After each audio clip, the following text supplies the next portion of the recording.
ফের শঙ্কা ছড়াচ্ছে বার্ড ফ্লু। তবে বার্ড ফ্লু ছড়ালেও খাওয়া যাবে মুরগির মাংস এবং ডিম। কিন্তু কিভাবে খাবেন, অযথা ভয় না পেয়ে মেনে চলুন বিশেষজ্ঞের পরামর্শ। মুরগির মাংস ও ডিম খাওয়ার বিষয়ে পরামর্শ দিলেন বিশিষ্ট চিকিৎসক ডক্টর সন্দীপ ঝমটে। ভারতে ফের নতুন করে বার্ড ফ্লু ছড়ানোর খবর মিলছে। বিভিন্ন রাজ্যে এই রোগের প্রাদুর্ভাব বৃদ্ধি পাচ্ছে, যা সাধারণত সর্দি কাশি এবং জ্বরের মতো উপসর্গ নিয়ে শুরু হয়।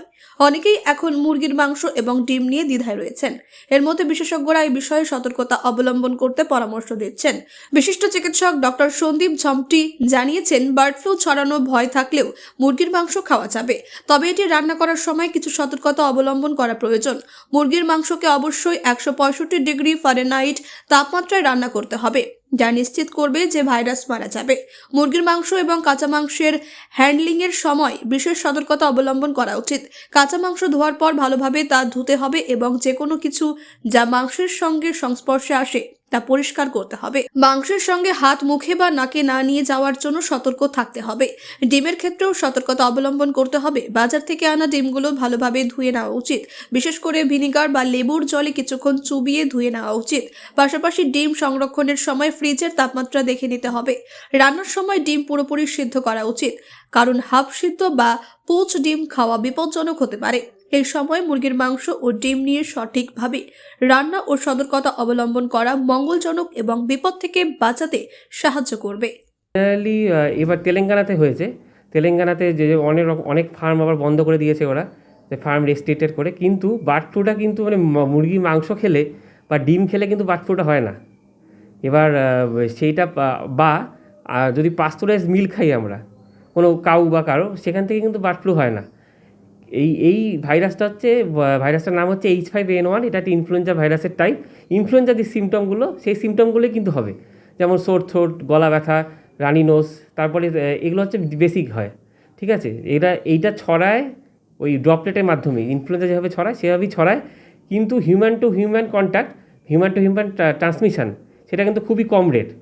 ঠিক আছে, এইবার এই তেলেঙ্গানা সরকার যেই এইগুলো মেজারগুলো নিয়েছে, যেমন যারা আপনার ধরুন ফার্মে কাজ করে তাদের স্যানিটাইজেশন করতে হবে কী করে, সেই রকম মানে ঢোকার সময় বেরোনোর সময় ভালো করে স্যানিটাইজ করতে হবে এবং বিভিন্ন রকম প্রসিডিওর ফলো করতে হবে ইনফেক্টেড করার জন্য।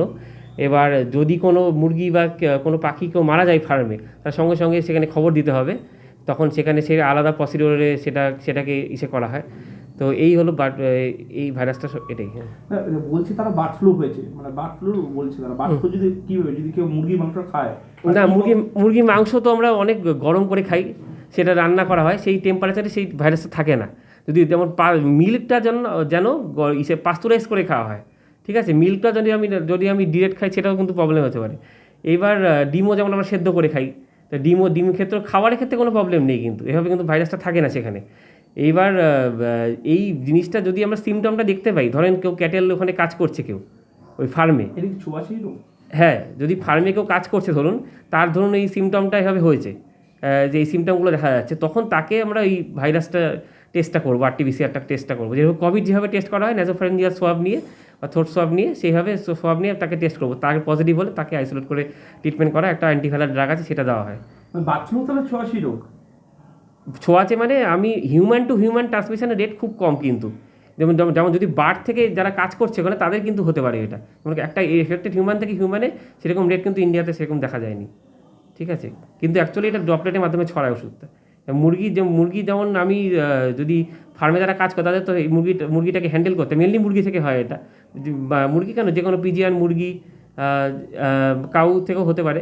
যারা ফার্মে কাজ করে তারা ওই জিনিসটাকে, পাখিটাকে ধরুন মুরগিটাকে হ্যান্ডেল করছে, তখন তাদের কিন্তু খুব হওয়ার চান্স, তাদের লালা থেকে বা কিছু থেকে তাদের হওয়ার চান্স খুব হাই। এবার সেই হিউম্যান যদি সিমটম থাকে, তাহলে এবং তার হিস্ট্রি থাকে কাজ করা, তাকে আইসোলেট করে তার ট্রিটমেন্টটা আলাদা করে হবে। Bureau report, news capsule.